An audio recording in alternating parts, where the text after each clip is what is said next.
she approved every single decision. Those 5 words came out of Randall's mouth like he'd been practicing them all morning. Maybe he had. The room had 50 people in it, 50 department heads from every corner of the company. I was sitting 3 rows back, trying to make myself smaller, even though I'm 5'9". The board member asking the questions was an older woman with gray hair pulled back tight. She looked at me when he said it. Everyone did. I felt my chest get heavy, but I kept breathing. In through the nose, out through the mouth, just like I'd taught myself to do during panic attacks. She approved this? The board member asked again. Randall nodded. He had this look on his face like he was disappointed in me, like I was a kid who'd broken something valuable and he had no choice but to tell my parents. Every step of the way, he said. I brought up concerns multiple times, but she was adamant. She really believed in this expansion. That's when my whole body started shaking. Not fear. Something else. Something I didn't have a name for yet. Let me back up. My name is Cleo. 3 years ago, I got hired as Deputy Director of Operations for a mid-size import company, the kind that brings in goods from 12 different countries and distributes them regionally. Nothing glamorous. Most people wouldn't even understand what we do if I explained it. But it's steady work, good pay, health benefits. Randall had been the director for 8 years before I arrived. Everyone talked about him like he was some kind of miracle worker. Turned the division around, increased profits by 40%, built relationships overseas that nobody else could manage. My first day, he shook my hand and said, I need someone who can handle the details while I focus on the big picture. Think you can do that? I said yes, because that's what you say in those situations. What he meant was, I need someone to do my job while I take the credit. I'd show up every morning at 6. The building would be empty, except for the security guard, who'd nod at me as I walked to the elevator. I'd make the climb to the 7th floor and spend the next 3 hours going through reports, preparing briefings, analyzing data from our international partners. Randall would arrive at 9 or sometimes 9:30. He'd walk past my workspace without saying hello. 30 minutes later, he'd buzz me into his office. I'd hand him everything I'd prepared. He'd flip through it for maybe 90 seconds. Then he'd wave his hand. Good. I'll take it from here. That meant, get out. At 10, he'd be in meetings presenting my work, my analysis, my solutions. Everyone would nod and smile and tell him how brilliant he was.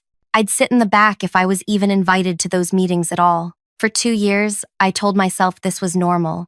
This was how things worked. You pay your dues. You wait your turn.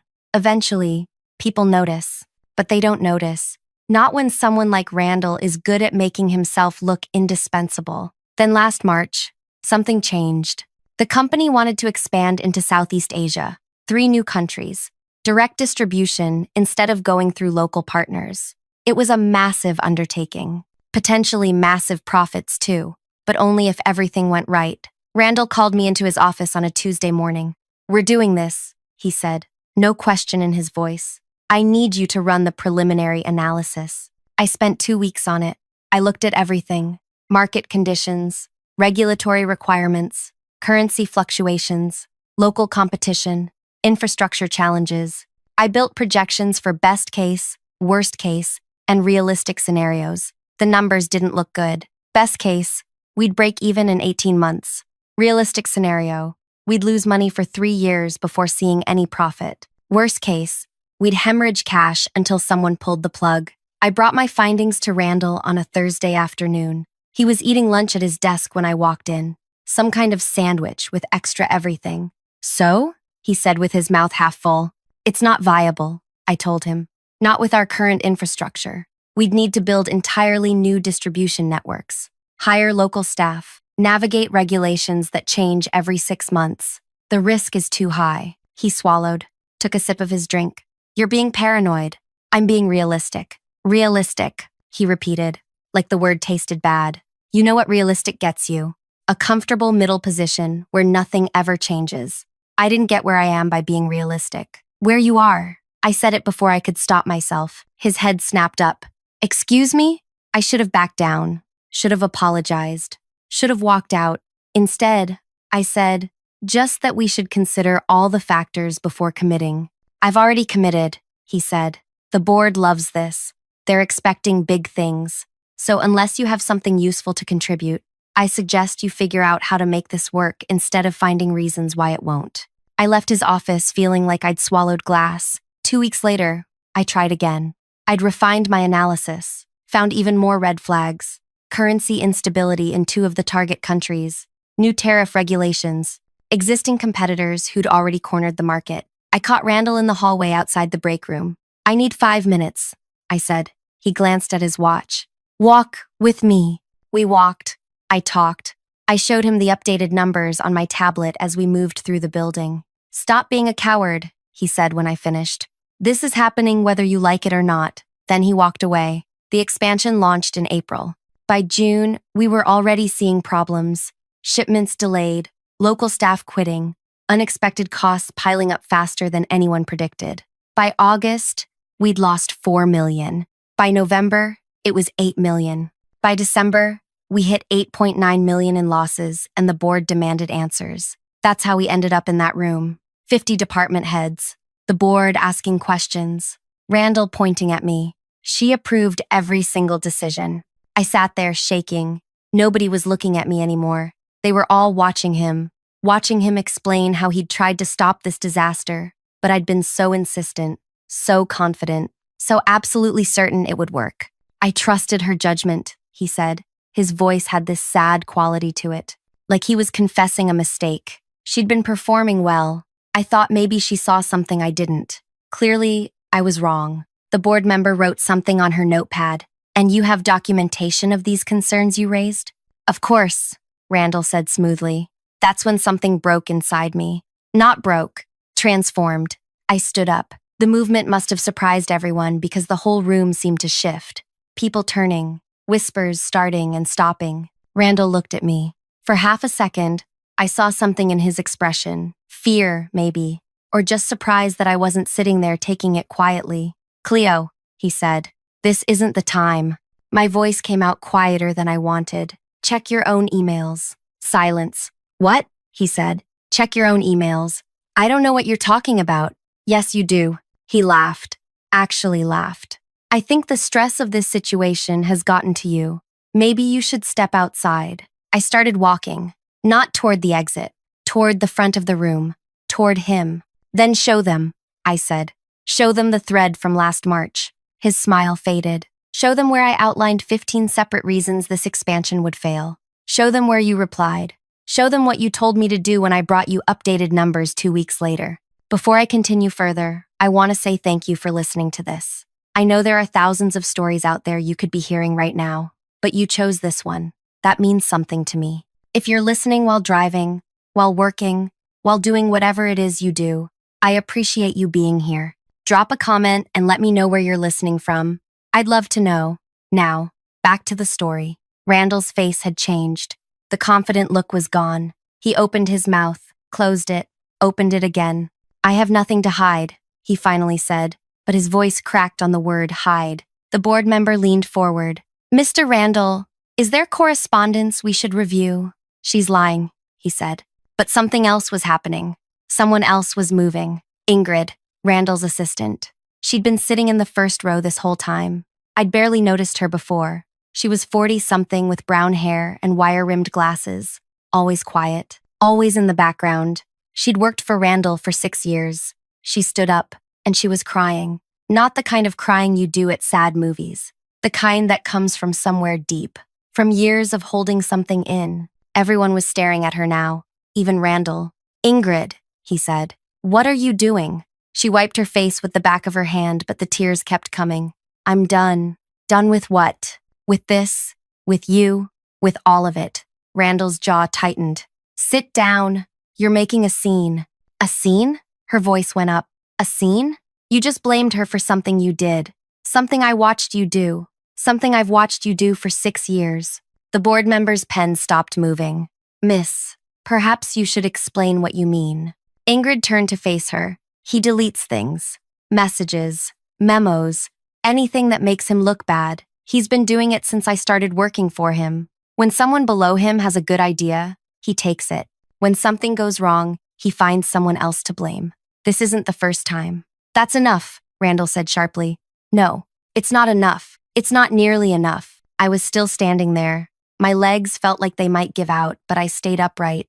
This woman I'd barely spoken to was fighting my battle for me. The board member stood up. Mr. Randall, I think we need to take a closer look at the communications surrounding this expansion. There's nothing to look at, he said. My assistant is clearly upset about something personal. This has nothing to do with— I forwarded everything this morning, Ingrid said. She wasn't crying anymore. Her voice had gone steady, firm. Every message, every memo, 6 years of material. I sent it to the board secretary at 7:15 this morning. The room changed. You could feel it, like air pressure dropping before a storm. Randall went very still. You did what? Everything, she repeated. The messages you deleted, the ideas you stole from junior staff, the times you blamed other people for your mistakes. All of it. You had no right. I had every right. I've been complicit for too long. He looked at me, then at Ingrid, then at the board member. His mouth opened, but nothing came out. I'd never seen him speechless before, never seen him without a quick answer or a smooth explanation. The board member gathered her papers. This meeting is over. Mr. Randall, you'll need to come with me. The rest of you are dismissed. People started standing up, whispering to each other, shooting glances at Randall, at me, at Ingrid. The room emptied slowly, everyone trying to act normal, while clearly desperate to get out and start spreading what they'd just witnessed. I stood there until almost everyone was gone. Ingrid was still there too, sitting back down in the first row. She looked exhausted. I walked over to her. Why did you do that? She looked up at me. Because I should have done it years ago. But your job? I know. She took off her glasses and cleaned them on her shirt. I know what this means, but I couldn't watch it happen again. I've seen him do this to 4 other people. 4. They all left quietly, took the blame, moved on. I told myself it wasn't my place to interfere, that I was just an assistant, that speaking up would cost me everything. It might, I said honestly. Maybe. But staying quiet was costing me something too. Something I couldn't get back. We sat there for a minute without talking. The room felt bigger now that everyone had left. Emptier. Thank you, I said. She nodded. Don't thank me yet. This isn't over. She was right.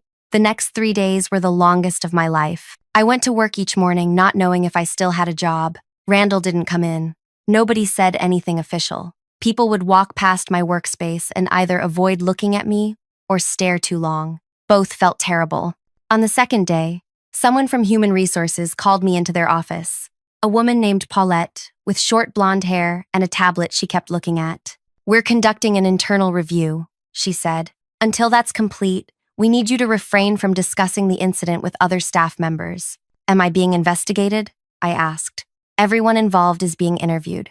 It's standard procedure. Am I going to lose my job? She looked at me for a long moment. I don't know. I went home that night and couldn't eat, couldn't sleep, just sat on my couch staring at nothing. 3 years of my life, 3 years of arriving early and staying late and doing everything right. And it might all disappear because I'd finally stood up for myself. My phone buzzed around 11. A text from a number I didn't recognize. This is Ingrid. Got your number from the staff directory. Just wanted to check if you're okay. I stared at the message, typed and deleted 3 different responses. Finally settled on, I don't know. Are you okay? Not really, but I'm glad I did it. Did they interview you? For 3 hours. They asked about everything. I told them everything. Do you regret it? The typing indicator appeared and disappeared twice before her response came through. No, I should have done it sooner. On the 3rd day, I got called into a different office. Bigger, higher floor. The kind of office where important decisions get made. 3 board members were waiting. The woman with gray hair from before, plus 2 men I'd seen around but never spoken to. Sit down, Cleo, the woman said. I sat. We've completed our initial review of the communications provided by Ingrid Hale and several other staff members who came forward after the meeting. We've also reviewed internal records and conducted multiple interviews. My heart was pounding so hard I could hear it in my ears. The findings are troubling. There's a clear pattern of behavior spanning several years. Misappropriation of credit, deletion of communications, misrepresentation of facts. This expansion failure was not an isolated incident. It was the culmination of systemic problems in leadership. One of the men leaned forward. We owe you an apology. You were blamed for something that was not your fault. In fact, Your analysis was correct. Had it been properly considered, we could have avoided significant losses. The woman continued. Randall has been placed on indefinite administrative leave pending further review. Given the severity of the findings, it's unlikely he'll return to the company in any capacity. I tried to process what she was saying, tried to feel something, relief, vindication, anything, but I just felt numb. What about me? I asked. What about you? Do I still have a job? The woman smiled. Not a big smile, just a small one. Yes. The question is what job? I don't understand. The director position is vacant. You have the experience, the knowledge, the integrity we're looking for. If you're interested, we'd like to offer you the role. My mind went blank, completely blank, like someone had pressed a reset button. You want me to take his position? We want you to rebuild this division properly, with transparency, with competence, the way it should have been run all along. I thought about it, thought about walking into that office every day, sitting where he sat, undoing everything he'd done wrong. No, I said. All three of them looked surprised. No? The woman repeated. I don't want his position. I don't want his office. I don't want to stay in a place that reminds me of him every single day. Then what do you want? I hadn't planned this, hadn't rehearsed it, but suddenly I knew exactly what I wanted. The international division, the one he destroyed. Let me go there. That's a disaster zone, one of the men said. We're probably going to shut it down entirely. Don't. Give me 2 years. Let me try to fix it. It's a demotion, the woman said. Less pay, less prestige, smaller team. Why would you choose that? Because I want to fix something broken instead of just sitting in a comfortable position pretending I won something. They looked at each other, some kind of silent communication happening between them. 2 years, the woman finally said. If you can stabilize it, we'll reconsider the shutdown. If not, we close it down and you'll have to accept another position in the company. Deal. We shook hands.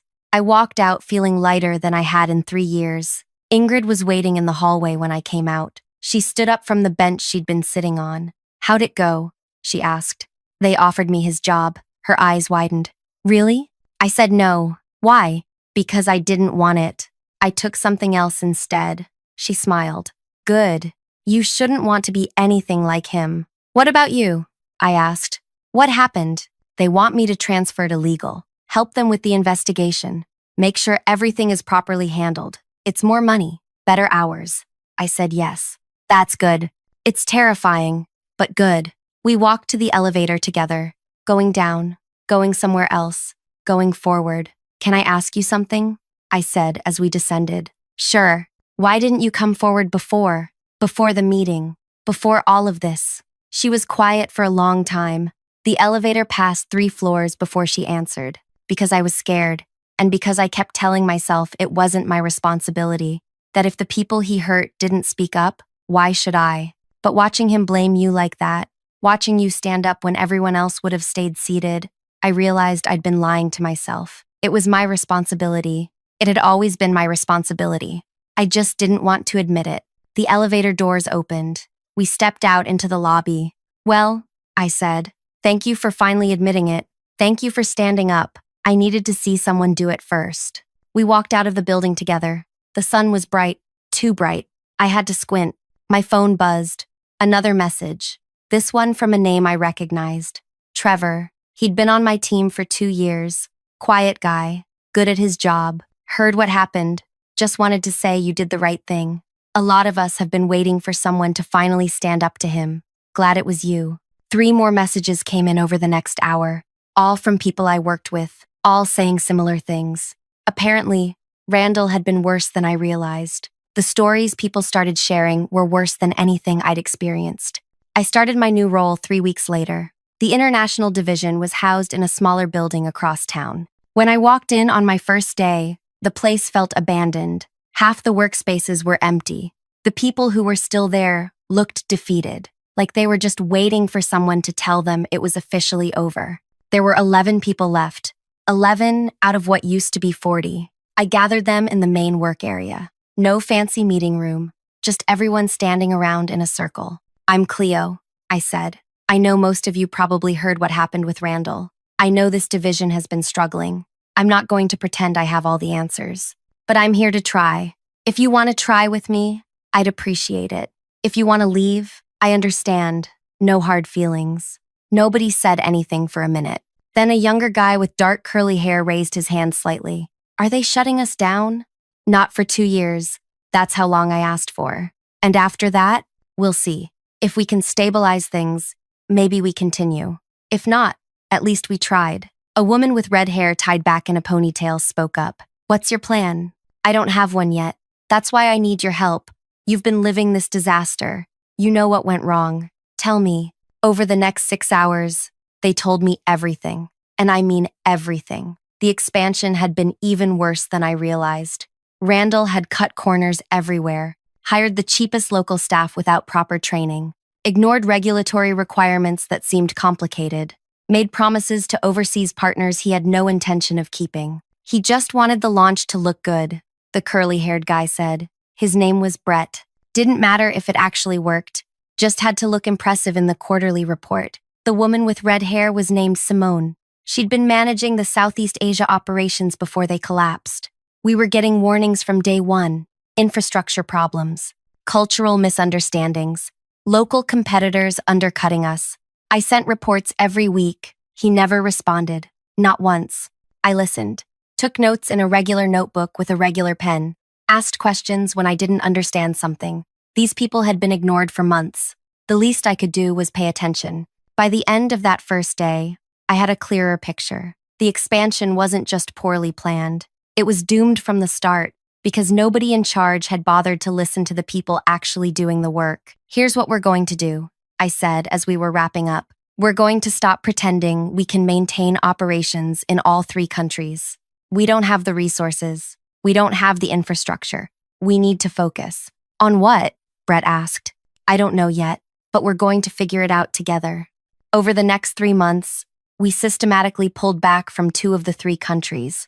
It was painful. We had to terminate relationships, disappoint partners, admit we'd made mistakes. But it was necessary. The one country we kept was the smallest of the 3, a place where we actually had decent local relationships, where the regulations were somewhat stable, where we might actually have a chance. Simone took lead on rebuilding those relationships. She was good at it, better than good. She understood how to communicate across cultures without being condescending or making assumptions. Brett focused on logistics, figuring out the actual costs, the real timelines, not the fantasy versions Randall had presented to the board.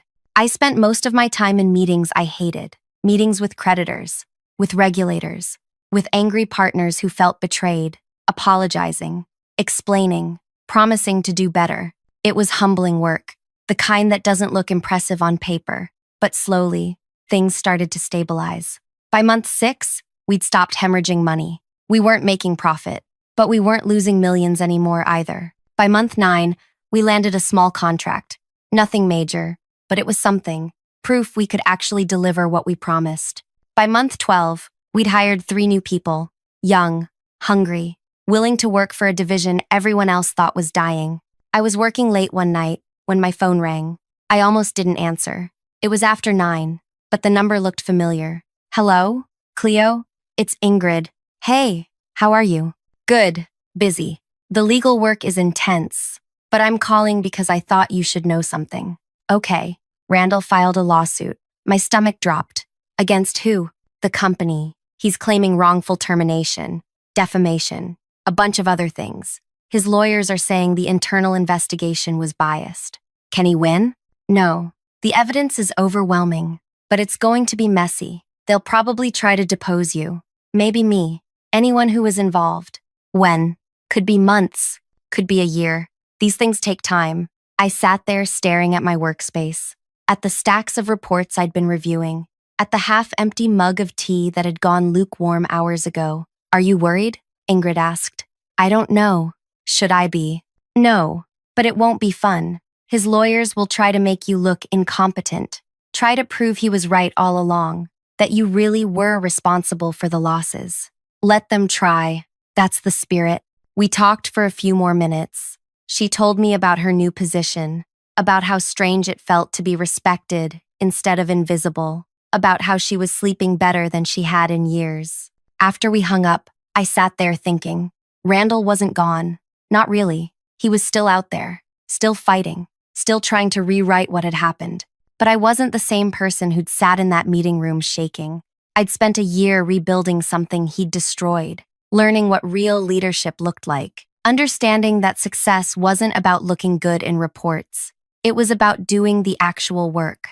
The deposition happened 14 months after everything started. I sat in a small room with Randall's lawyer, a man in his 50s with expensive clothes and an aggressive tone. He spent 4 hours trying to trip me up, asking the same questions different ways, suggesting I'd manipulated Ingrid into lying, implying I'd somehow sabotaged the expansion to make Randall look bad. "Isn't it true," he said at one point, "that you were jealous of Mr. Randall's position?"